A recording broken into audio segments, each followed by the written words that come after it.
નમસ્કાર મિત્રો, કેમ છો? ચા પાણી કરે બધાને? ચા પીધી 10 વાળી આપણે તો 5 વાળી પીએ, 15-45. હજી આપણે નહીં પીધી. નહીં પીધી? કોઈ પીવી નહીં. હું તાર હાટા 3 વખત પીધી. એવું આખી વાજન ના પીવો ને તો હું બધાના હાટાને પીજો એવો હું 4-5 વાર ચા પીજો હું.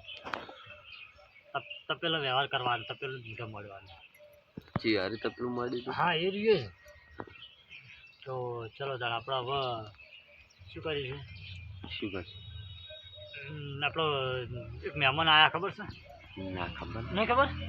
અલ્યા જેવા મહેમાન નવા નકપોર નવા નકપોર પેટી પેક મહેમાન આવ્યા. એ આયા જોવા છે ને? મહેમાન જોવા છે? જોવા છે સાચું? સાચું મજાક નહીં. હા હો, બાકી મજાક આપણને પસંદ નહીં. તો ચલો આપણા મહેમાન એક આયા છે, એમને સાપરામપુર દીધા છે. ઓહ, તો એ મહેમાન જોવા જ છે ને? ખરેખર ને? ખરેખર ને? હા હો, બાકી મજાક ના કરતા, મજાક પસંદ નહીં. તો આપણા મહેમાન બતાવી દેતા. ચલો મહેમાન તૈયાર છે, બ્રશ કરીને મહેમાન તૈયાર થઈને બેસી ગયા છે. અરે આપણા મહેમાન